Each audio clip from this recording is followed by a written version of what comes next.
우리 하나님 말씀, 신약성경 디모데후서 2장에 있는 말씀을 같이 보겠습니다. 디모데후서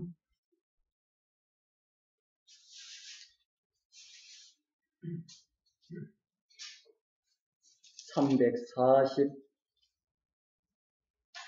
몇 쪽이지요? 디모데후서 2장 15절 343쪽에 있습니다. 작은 글씨는 393쪽이고요.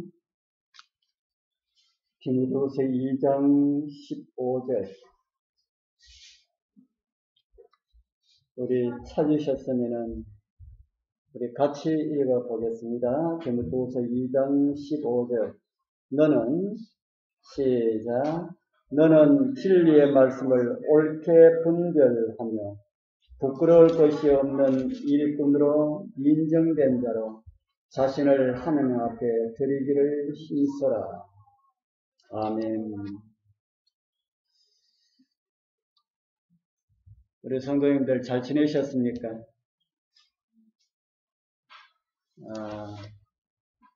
날이 많이 덥지요. 나는 옷에 추위를 잘 타는 사람하고 같이 살다 보니까 내 혼자만 덥나 하고 그렇게 생각했는데 날이 참 많이 더운 것 같습니다. 벌써 더우면 안 되는데요.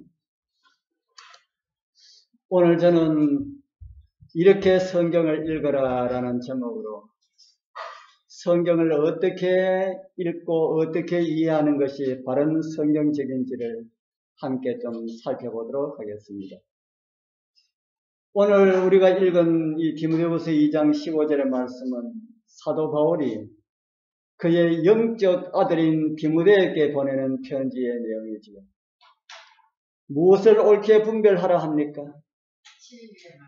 진리의 말씀을 옳게 분별하라. 옳게 분별하면은 무엇이 될 수가 있다는 것을 보여주는 말씀처럼 보입니까? 옳게 분별하여 어떤 일꾼이 되라고 합니까? 부끄러울 것이 없는 일꾼으로. 우리 살아가는 장유의 성도님들 부끄러울 것이 없는 그런 하나님의 일꾼이 되기를 원하십니까? 다 부끄러울 것이 없는 그런 일꾼이 되기를 원하시는 줄 압니다.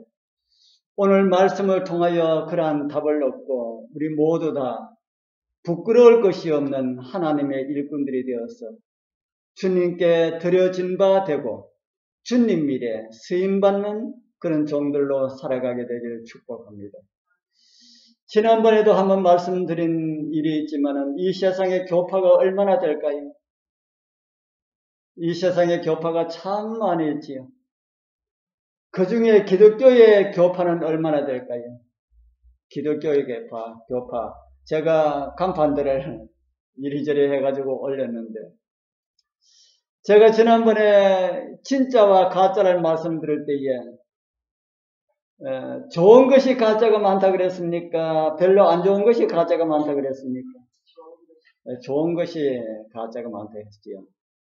별 볼 일 없는 것들은, 그런 제품들은 가짜가 만들 필요도 없고 가짜가 없다 했습니다. 종교계도 그러하다. 종교계도 그러하다. 사단이 진리가 아닌 그런 종교들은 가짜를 만들 필요가 없는 겁니다. 왜 가짜를 만들 필요가 없을까요? 만들어가지고 해봤자 그대로 놔둬도 자기 편이기 때문에 그렇습니다. 진짜로 사단이 방해하고자 하는 것은 무엇일까요? 우리 하나님 백성들이 돈벌이 하는 사업을 사단이 방해할까요? 출세를 위하여서 공부하는 그런 학생들 공부 못하도록 그렇게 방해할까요? 때로는 그런 것도 방해할 수가 있을 것입니다. 그러나 사단이 제일 방해하고자 하는 것은 무엇을 방해할까요? 사람으로 하여금 어디에 이르지 못하도록, 진리에 이르지 못하도록, 구원받지 못하도록 하기 위하여서 구원의 길을 방해하려고 노력하게 될 것입니다. 성경은 이런 말씀을 보여주겠습니다. 우리 잘 아는 말씀이죠. 같이 읽어볼까요? 근신하라. 시작. 근신하라. 깨어라. 너희 대적마귀가 우는 사자같이 두루 다니며 삼킬 자를 찾나니.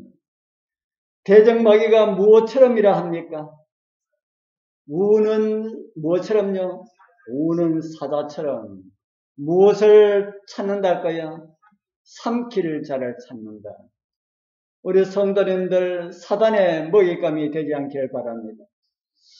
그러기 위하여서 우리는 말씀을 부지런히 읽고 말씀을 깨달아야 합니다. 사단은 구원의 길을 막기 위하여서 어떻게 할까요?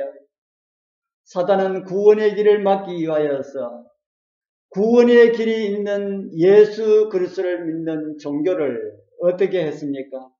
수많은 종교를 그렇게 팔을 만들어 놓았습니다. 다른 종교를 팔을 만들어 놓아봤자 그것은 별 볼 일이 없기 때문에 교회 안에 이렇게 파가 많은 것은 교회 안에 무엇이 있다는 것을 가르쳐 주는 것이 될까요? 교회 안에 진리의 길이 있다. 영생의 길이 있다. 우리 하나님께 나아갈 수 있는 그런 길이 있기 때문에 사단이 여러 길을 만들어 놨다. 그럼 우리 여러분들이 알고 있는 기독교의 파들을 한번 열거해 볼까요? 얼마나 알고 계십니까? 여기 스크린에 나오는 이 기독교의 파들은 극히 일부지요. 크게 말하면은 카톨릭, 루터교, 회중교, 구세군, 장로교회, 감리교회 아주 파들이 많이 있습니다. 지금도 이런 교회의 파들은 계속해서 늘어나고 있습니다. 장로교회 안에 들어가면은 그 가운데서도 여러 많은 파가 계속해서 지금도 늘어나고 있는 것을 보게 됩니다. 왜 그렇게 늘어난다고 생각합니까? 그렇게 늘어나는 것은 교회 안에 분쟁이 끊임없이 일어난다는 것을 우리에게 보여주고 있지요. 왜 그런 분쟁이 일어날까요? 그 답은 저는 말씀에 대한 바른 이해가 없기 때문에 그렇다는 생각이 듭니다. 말씀에 대한 바른 분별이 없기 때문에 그렇다. 그러면은 성경을 어떻게 읽으면은 바른 분별력이 생길까요? 성경을 어떻게 읽으면 바른 분별력이 생길까? 제가 한 목사님 설교를 듣는 가운데 아주 재미있는 그런 이야기가 있어서 오늘 좀 소개를 해드리고자 합니다. 예전에 한 부잣집이 있었는데 그 집에 아들이 없었다 그럽니다. 딸만 있고 딸 하나 있고 아들이 없어서 이 부자 영가님이 아들을 그렇게 기다렸는데 아들을 낳지 못하고 부인이 죽고 말았습니다. 그래도 아들에 대한 꿈을 버리지 못한 이 영가님은 나이가 70이 되었을 때에 가난한 집에 딸을 그 집에 돈을 많이 주고 부인으로 데리고 왔습니다. 돈을 주고 사온 것이나 다름이 없지요. 그런데 정말 임신을 하게 되었고 1년 후에 아들을 낳았습니다. 그런데 아들이 이제 겨우 빨빨 기고 있는데 이 영감이 병에 걸려버렸어요. 의사가 와가지고 아이고 영감님 오래 살지 못할 것 같습니다. 이제 집을 좀 정리를 해야 되겠습니다. 하고 그렇게 말을 하고 있습니다. 그런데 이 영감님이 마음으로는 걱정이 참 많습니다. 이제 빨빨 기어다니는 이 아들에게 어떻게 하면 자기의 이 재산을 넘겨줄 수가 있을까? 아무리 생각해도 그것이 답이 나오지 않았습니다. 젊은 부인이 옆에서 병수발을 할 때에 그렇게 이야기를 합니다. 내가 너에게 재산을 넘겨줘야 할 텐데 어떻게 해야 될지 모르겠구나. 내가 죽으면 저 여우 같은 딸년이 와가지고 나의 재산을 다 가로채 갈 것이 뻔한데 내가 어떻게 하면은 저 아들에게 내 재산을 넘겨주고, 이렇게 병들어 있으면서도 늘 그런 걱정을 하다가 어느 날 이 영감님은 자신이 이제 곧 죽게 될 때가 이런 줄 알고 자기 딸과 사위와 자기의 젊은 그 부인을 두고 이제 유언을 합니다. 내가 이제 죽으면은 내가 베개 밑에 유언장을 내가 써놨으니까 그 유언에 따라서 처리하도록 하라. 재산을 그렇게 처리하도록 하라. 그렇게 유언을 하고 이 영감님이 얼마 안 있어서 돌아가셨습니다. 이제 장례를 다 치르고 난 다음에 딸과 사위 그리고 이제 그런 말을 겨우 하는 그런 아기를 데린 그 젊은 엄마와 함께 침대 베개 아래에 있는 아버지의 유언장 그리고 남편의 유언장을 꺼내서 읽었습니다. 꺼내서 읽으니까 한문으로 이렇게 되어 있어가지고 이 젊은 부인은 가방끈이 짧아가지고 그게 무슨 글인지 아무리 봐도 모르겠어요. 그래서 그것을 꺼내가지고 그 딸이 그것을 꺼내가 읽더니만은 이거 우리끼리 읽어서 되지 않겠다. 변호사를 불러가지고 보증을 세워서 읽어야 되겠다 하고 변호사를 데리고 왔습니다. 젊은 부인이 가만히 보니까 뭔가 심상치 않은 것 같은 그런 생각이 들었습니다. 그리고 이제 변호사가 왔습니다.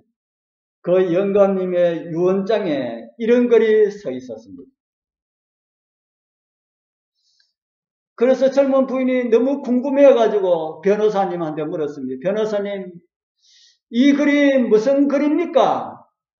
70생자 비호자, 가산전지서 타인 물취.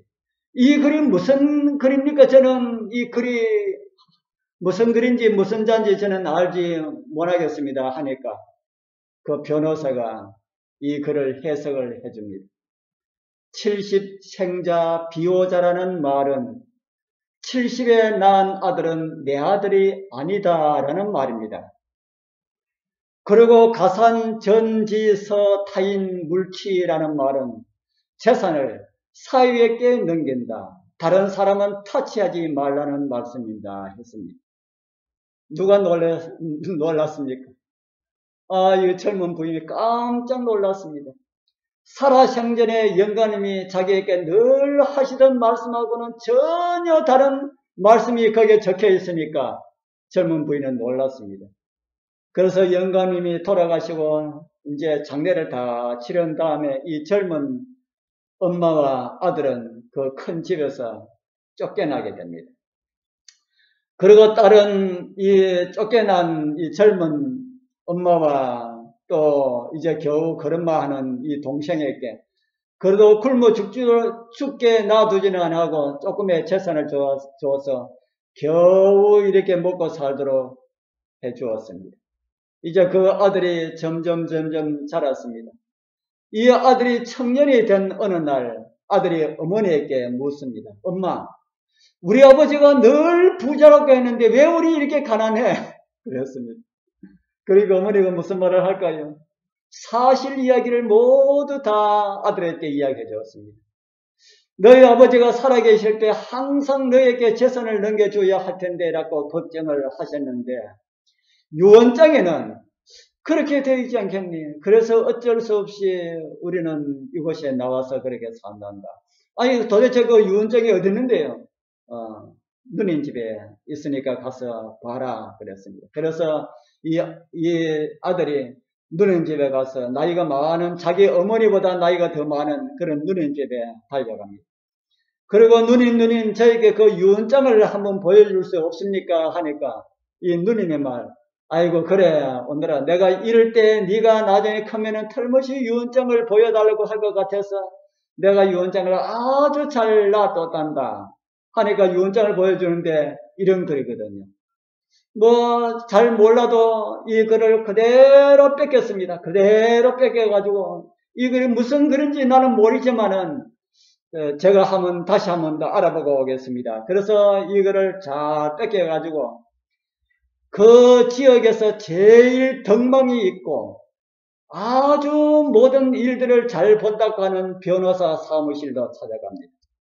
그러고 난 다음에 자기가 적은 것을 보여주면서 이것이 우리 아버지 유언장입니까? 유언장입니다. 이게 무슨 내용입니까? 하고 물으니까 그 변호사의 어떤 말을 할까요? 70생자 비호자, 이 말은 70에 낳은 아들은 내 아들이 아니다. 재산은 모두 사회에게 준다. 이런 말이네. 그런데 왜 그러는가? 하고 물으니까 이 청년이 이제 자초지종 이야기를 하는 겁니다. 우리 아버지가 살아계실 때 항상 어머니에게 말씀하시기를 어떻게 하면 나의 재산을 나의 아들에게 넘겨줄 수 있을까? 이렇게 늘 걱정하셨다는 말을 덧붙입니다. 그러면서 우리 아버지가 그렇게 늘 걱정을 하다가 그렇게 돌아가셨는데 이 유언장의 정반대의 글이 적혀있다는 것은 조금 믿기가 힘든 내용이 아닙니까? 그랬습니다. 그러니까 변호사가 그래? 변호사가 아들의 이야기를 듣고 이 글을 다시 읽었습니다. 가만히 다시 읽어보더니만은 이 변호사가 무릎을 탁 치는 겁니다. 탁 치면서 하는 말이 그래! 이 글은 아버지의 모든 재산을 아들에게 준다는 유언장이네 하는 겁니다. 그리고 자네는 지금 가서 바로 재산 다시 돌려받는 이런 고소를 하게나 그러면은 내가 자네의 모든 재산을 다 찾아주겠네 했답니다. 어떻게 되었을까요? 어떻게 되었을까요? 재산 다 찾았을까요? 못 찾았을까요? 다 찾았습니다.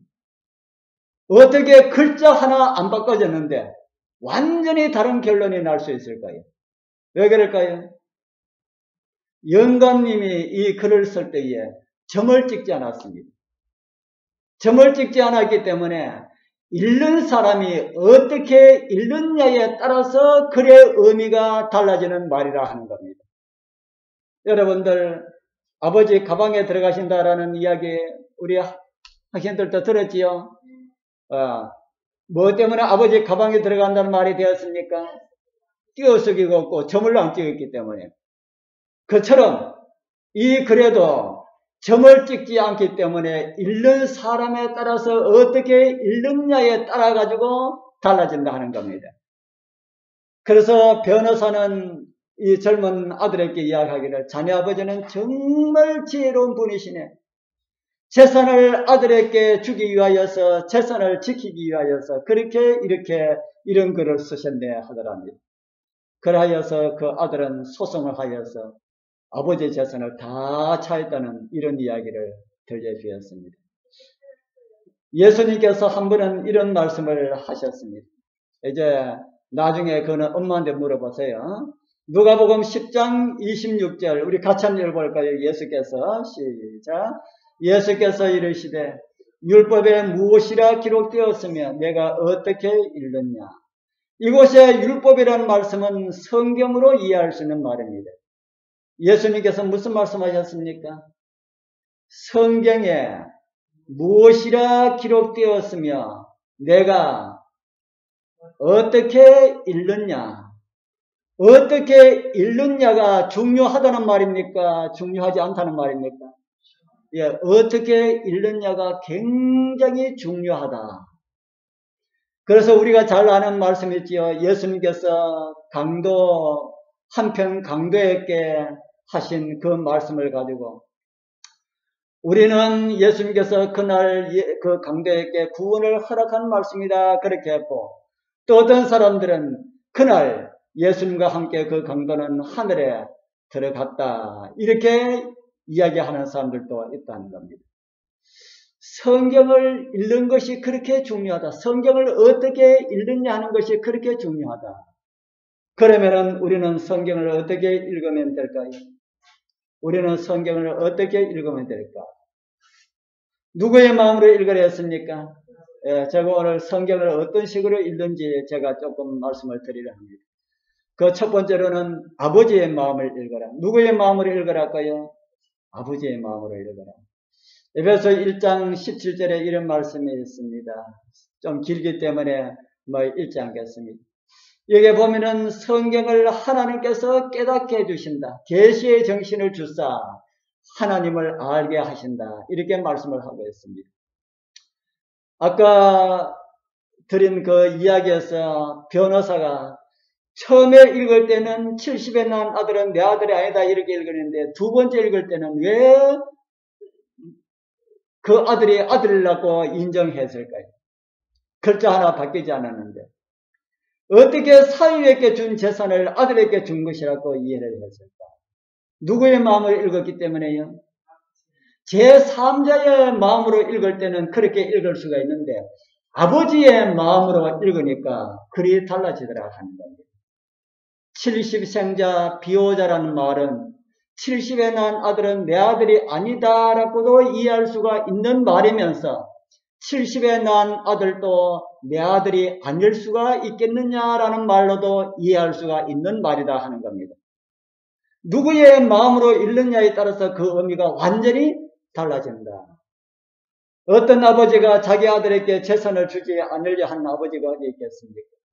그런 아버지의 마음으로 읽으니까 그 다음 내용 가산, 전지, 서, 타인, 물치라는 이 말도 나의 재산을 사위에게 준다라는 말이 아니라 사위는 남이다. 나의 재산을 건드리지 말라라는 말로 이해가 되더라 하는 겁니다. 누구의 마음으로 읽으니까요? 아버지의 마음으로 읽으니까. 지금은 우리 교회를 떠나서 적대 관계에 있지만 참 아까운 사람이 있지요. 루시퍼처럼. 저는 그를 생각할 때마다 루시퍼를 생각합니다. 루시퍼가 반역을 했을 때 하나님께서 돌아오기를 얼마나 바라겠습니까? 그러나 루시퍼는 하나님의 그 마음을 이용하여 더 반역적인 행동을 하다 쫓겨났지요. 우리 교회에서 많은 일을 하다가 가신 그분이 우리 교회에 있을 때 말씀을 한 가운데 참 감동적인 그 말씀은 비록 그가 같지만은 저는 잊을 수가 없습니다. 그분이 말씀을 하다가 어떤 말씀을 주셨나 하면은 자기는 말씀을 읽다가 이해가 잘 안 된다면은 이해가 잘 안 될 때에는 그 성경절에 예수님의 보혈을 살짝 칠하고 난 다음에 읽는다라는 말을 들었습니다. 여러분 또 그 말씀 들어보셨습니까? 예수님의 보혈을 살짝 칠하고 난 다음에 읽으면은 이해가 된다라는 말을 들었습니다. 이 말은 나를 사랑하시는 그 하나님 아버지의 마음으로 읽으면은 이해가 된다라는 말로 저는 그렇게 들었습니다. 우리 성도님들 하나님의 말씀 성경을 읽을 때마다 아버지의 마음으로 읽으시고 아버지께서 깨닫기를 원하시는 대로 깨닫고 아버지께서 살기를 원하시는 방법으로 세상을 살아간다면 틀림없이 우리는 세상을 이길 것이라 믿습니다. 우리 모두 그런 삶을 살아가게 되기를 축복합니다. 이제 두 번째 성경을 읽을 때 성경을 이렇게 읽어라. 두 번째 어떻게 읽어라 써놨습니까? 신을 벗고 읽어라. 신을 벗고 읽어라. 무엇을 하고 있는지는 모르지만 모두 신을 벗고 절을 하고 있는 그런 광경입니다. 성경 또 하나 보겠습니다. 출애굽기 3장 5절에 보면은 하나님이 가라사대 이리로 가까이 하지 말라. 너의 선 곳은 거룩한 땅이 내 발에서 무엇을 벗으라 합니까? 신을 벗으라. 누구의 경험입니까? 모세의 경험에 대한 글이죠. 모세는 미디안 광야에서 하나님의 임재의 불을 봅니다. 가시떨기에 불이 붙었지만은 타지 않고 불꽃만 있는 것이 기이하여서 가까이 갑니다. 그리고 그곳에서 하나님의 음성이 들립니다. 가까이 하지 말라. 너의 선 곳은 거룩한 땅이니 내 발에서 신을 벗으라. 그것은 하나님의 말씀을 들을 때에 가지는 태도를 가리키는 말로 이해를 할 수가 있습니다. 하나님의 말씀을 들을 때에 무엇을 벗고 들으라고요? 하나님의 말씀을 들을 때에. 그것은 하나님의 말씀을 들을 때뿐 아니라 말씀을 읽을 때도 적용이 됩니다. 하나님의 말씀을 들을 때나 하나님의 말씀을 읽을 때 같은 적용을 할 수가 있을까요? 하나님의 말씀을 들을 때나 하나님의 말씀을 읽을 때나 다 뭐 하는 시간입니까? 다 우리 하나님의 말씀을 듣는 그런 시간이지요. 우리가 하나님의 말씀을 듣고 하나님의 말씀을 읽을 때에 무엇을 듣고 읽으랄까요? 신을 벗고. 저는 처음에 교회에 나왔을 때에 이 말씀을 읽고 교회에 들어가면은 신을 벗고 들어가야 되는구나. 예배를 때는 신을 벗고 예배를 드려야 되는구나 하고 제가 그렇게 했습니다. 그런데 어느 정도 교회에 나오고 난 다음에 이 말씀의 의미가 그것이 아니었구나라는 것을 깨닫게 되었습니다. 예배 드릴 때 신을 벗고라고 하는 것은 우리 씻는 신을 벗고 하는 것이 아니다 하는 겁니다. 그건 무엇일까요? 예배 드릴 때에 신을 벗고 예배를 드리라. 말씀을 읽을 때에 신을 벗고 말씀을 읽으라라는 말씀은 우리 씻는 신이 아니다. 그럼 무엇일까? 성경에 보면은 신을 벗는 이야기가 나옵니다. 어디 나오나 하면은 룻기 4장에 보면은 나옵니다. 룻기 4장 4절에서 8절 좀 긴 글인데요. 여기에 나오는 이야기가 이런 내용입니다. 나오미가 외국에 흉년을 피하여서 외국에 갔지요. 그래서 외국에 가서 두 아들을 장가를 보냅니다. 그리고 얼마 후에 남편을 잃고 또 얼마 있다가 두 아들까지 다 잃습니다. 그러고 난 다음에 고국에 살기 좋은 세상에 왔다는 소식을 듣고 고국에 돌아오는데 누가 따라옵니까? 룻이 따라오지요. 돌아가려 해도 계속 따라옵니다. 오르반은 돌아가고 룻은 따라갔지요.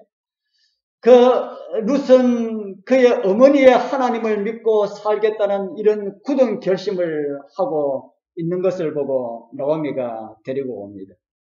그래서 젊은 과부로 살아가는 것을 걱정한 시어머니 나오미가 룻을 중매를 하지요. 누구에게 중매를 합니까? 보아스라고 하는 나이가 많은 노총각에게 중매를 합니다. 그런데 나이 많은 이 노총각이 룻을 보고 장가를 가고 싶은데 그 당시에 법이 친족에게 이 과부는 친족에게 시집을 가야 됩니다. 가장 가까운 친족에게 시집을 가서 그 태어나는 첫 아들을 먼저 남편의 이름으로 이렇게 해줘야 되는 겁니다. 그래서 중매를 하니까 이 보아스가 하는 말이 나보다 더 가까운 사람이 있는데 그가 하면은 결혼하면은 하고 그가 만약에 하지 아니하면은 내가 룻에게 장가를 가겠습니다 라고 그렇게 말을 합니다. 그러고 난 다음에 그 이튿날 이제 사람들을 모으고 가까운 친족을 그리로 불러냅니다. 그러고 난 다음에 당신이 룻에게 장가를 가서 룻을 당신의 아내로 맞아들이고 거기에 태어나는 첫 아들을 그 먼저 남편의 이름으로 하고 거기에 대한 재산을 다 그에게 주어야 한다. 그렇게 하니까 그 사람이 하는 말이 나는 하지 못하겠다. 우리 재산에 손해가 있을 것 같아가지고 나는 하지 않는다. 그러니까 거기에 모이는 사람들이 신을 벗으라 합니다. 그래서 거기에 신 벗는 이야기가 그래서 나온다는 겁니다. 그래서 신을 벗는 것은 무슨 의미가 있나 하면은 내가 가지고 있는 권리를 나는 더 이상 포기한다라는 이런 의미가 있다는 겁니다. 신을 벗는 것은 무슨 의미가 있달까요? 신을 벗는 거 무슨 의미가 있어? 나의 권리를 포기한다. 나의 권리를 포기한다. 이런 의미가 있다 하는 겁니다. 우리 성도님들 그러면 우리가 성경을 읽을 때마다 하나님의 말씀을 들을 때마다 신을 벗고 들으라. 신을 벗고 읽어라. 이 말씀 이해가 됩니까? 하나님의 말씀을 읽을 때마다 무엇을 내려놓고 읽으라는 말입니까? 나의 권리. 내가 가지고 있는 모든 것을 다 내려놓고 말씀을 읽고 들어라. 그래야만이 말씀을 어떻게 할 수 있겠다고요? 그래야만이 말씀을 깨달을 수가 있음을 성경은 우리에게 가르쳐주고 있습니다. 우리 성도님들 말씀을 읽을 때마다 말씀을 들을 때마다 자신이 가지고 있는 모든 권리들 사람이 가지고 있는 모든 권리들 다 내려놓고 하나님이시여 말씀하시옵소서 종이 듣겠나이다 라는 이런 심정으로 말씀을 대하게 되기를 바랍니다. 그리고 세 번째로는 하나님의 뜻을 알기를 원하는 간절한 마음으로 읽어라. 어떻게 읽으랄까요? 하나님의 뜻을 알기를 간절히 원하는 마음으로 읽어라. 잠언 2장 4절 5절에 보면은 은을 구하는 것 같이 그것을 구하며 감추인 보배를 찾는 것 같이 그것을 찾으면은 깨닫게 되리라. 우리에게 말씀을 주고 있습니다. 돈이 없어서 오늘 벌어야 먹고 살아갈 수 있는 이런 심정. 양식을 구하지 않으면 우리가 굶을 수밖에 없다 하는 이런 절박한 이런 마음으로 무엇도 그렇게 읽으랄까요? 하나님의 말씀도 그렇게 읽어라. 이 말씀이 아니면 나의 생명은 죽는다. 이런 마음으로 읽어라. 그렇게 깨닫기를 원하는 마음에 하나님께서 깨달음을 주실 것이라고 성경은 우리에게 가르쳐주고 있습니다. 그 다음에 네 번째는 순종하고자 하는 마음으로 읽어라. 어떤 마음으로 읽으랄까요? 순종하고자 하는 마음으로. 성경을 읽을 때에 그냥 읽는 것이 아니고 하나님이시여 저에게 말씀해 주옵소서 제가 순종하겠습니다. 라는 마음으로 읽어라 하는 겁니다. 요한복음 7장 17절에 보면은 사람이 하나님의 뜻을 뭐하려 하면은요, 행하려 하면은 이 교훈이 하나님께로 가는지 내가 스스로 말하는지 알리라, 깨달으라. 사람이 하나님의 뜻을 행하려 하면은, 다른 말로 하면은 순종하고자 하면은 뭐 할 수 있다고요? 하나님의 말씀을 이해할 수가 있다. 우리 성도님들, 말씀에 순종하지 않으면은 말씀이 우리의 믿음에 아무런 가치가 없습니다. 순종하고자 하는 마음으로 말씀을 들으시고 읽으시고 연구하게 되길 바랍니다. 그리고 말씀을 더 깊이 깨닫고 주님의 모습들이 여러분들의 삶에서 풍겨나게 되길 축복합니다. 하나 더 드립니다. 고정관념을 버려라. 고정관념. 우리 머릿속에 들어있는 내 생각들 이런 걸 다 버려. 이거 있으면은 할 수가 없다는 겁니다. 마태복음 16장 24절에 보면은 나를 따라오랬거든. 뭐를 부인하라 그럽니까? 자기를 부인하라. 자기를 가지고 있으면은 하나님의 말씀을 이해할 수가 없다는 겁니다. 제가 언제 이 모차르트와 관련된 수음료와 관련된 이야기 한번 들었는지 모르겠습니다. 모차르트가 참 유명해졌을 때에 그 밑에 학생들을 모으는데 아주 많은 사람들이 왔습니다. 이제 한 명 한 명 면담을 하는데 제일 첫 번째 학생이 왔습니다. 너 피아노 경험이 얼마나 있느냐? 저 피아노 경험 하나도 없습니다. 저 처음이에요. 그래 알았어. 10만원. 수업료 10만원. 그래가 보냈습니다.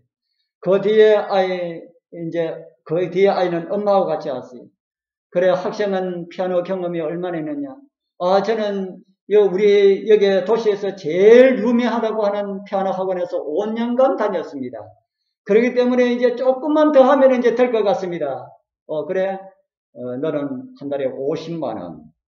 그 뒤에 엄마가 그 듣고 있다가 화가 났습니다. 아니, 선생님.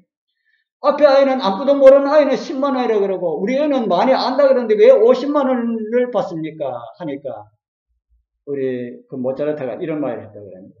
우리 어머니는 집이 지어져 있는 집을 허물고 새로 짓는 것이 더 쉽습니까? 아니면 아무것도 없는데 그냥 짓는 것이 더 쉽습니까? 아무것도 없는데 짓는 것이 더 쉽지요. 마찬가지입니다. 이 아이는 5년 동안 가지고 있는 그 모든 틀을 다 깨내고 그 가운데 새로 심어주려고 그러면 그만큼 어렵고 힘이 듭니다. 그렇기 때문에 50만원입니다. 먼저 아이는 아무것도 없는 백지 상태에서 내가 가르쳐주는 대로 받으니까 얼마나 쉬울까요? 그래서 그 아이는 10만원입니다. 하더랍니다. 우리가 말씀을 읽을 때 내 생각, 내 사고, 나의 개인적인 어떤 고정관념들을 가지고 말씀을 읽으면 말씀이 내 머릿속에 들어오지 않는다 하는 겁니다. 내 생각이 가득 차 있으면 하나님의 말씀이 들어갈 틈이 없다 하는 말씀입니다. 우리 사랑하는 성도님들, 내가 가진 지식 하나님 앞에 아무것도 아님을 잊지 마시길 바랍니다. 다 백지 상태로 다 내려놓는 사람만이 말씀을 바르게 깨닫게 될 것이다. 그래서 우리 모두 하나님의 마음으로 우리의 권리를 다 내려놓고 순종하는 마음으로 또 고정관념을 다 버리고 말씀 앞에 겸손하게 말씀을 받으시는 그런 은혜가 정말 아버지의 심령으로 말씀을 읽기를 원하는 우리 모두에게 함께 하길 축복합니다. 우리 오늘 저녁엔 개인기도 좀 드리겠습니다. 우리 기도의 시간인데 개인기도를 안 드리고 그냥 하는데 오늘 저녁 우리 개인기도 좀 드리도록 하겠습니다.